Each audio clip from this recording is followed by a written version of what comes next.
2.8 kilometre দৈর্ঘ্যের এই রাস্তা নির্মাণে বরাদ্দ প্রায় 3,60 লাখ টাকা, কিন্তু সেখানে বালুর পরিবর্তে কাদামাটি ব্যবহারের অভিযোগ উঠেছে। একই সাথে এলজিইডির ভাগাভাগির অভিযোগও তুলেছেন স্থানীয়রা।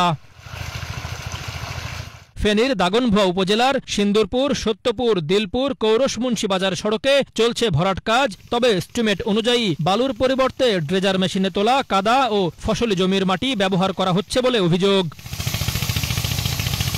রাস্তা কাটার সময় বক্স কাটিং ও রোলার কম্প্যাকশন না করেই চলছে কাজ। কোথাও প্রস্থ 11 ফুটের বদলে 9 ফুট রাখা হয়েছে।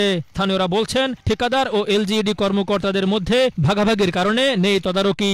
এখানে কৃষি জমির মাটি দিয়ে ভরাট করা হচ্ছে, যার ফলে রাস্তাটি নিম্নমানের কাজ হচ্ছে। এখানে এমনি ডাইরেক্ট কাদা মাটি দিয়ে, জমিনের মাটি দিয়ে, যে জমিনে কৃষি জমি থেকে মাটি দিয়ে বক্সটা পুরো এলাইতেছে।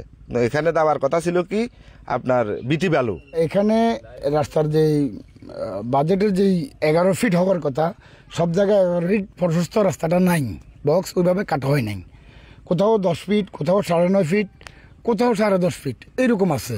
এটা প্রপারলি 11 ফিট নাই। 11 ফিট রাস্তা করতে হলে এটা 11.5 ফিট বক্স কাটতে হবে। এটা কিন্তু ওইভাবে কাটা হয় না। এক কথা, এটা রোলার এখানে আসে নাই, রোলার দিয়ে কোনো ডলা হয় নাই।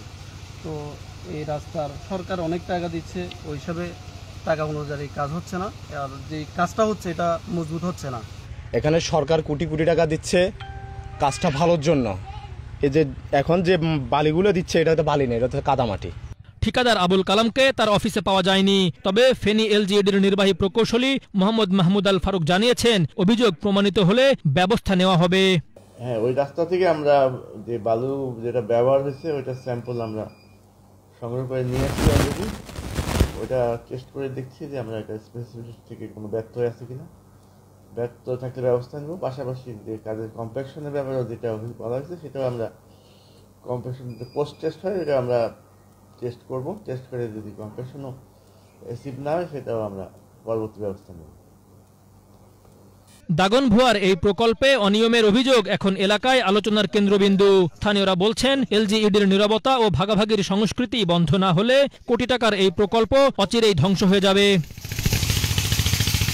Banglavision news desk.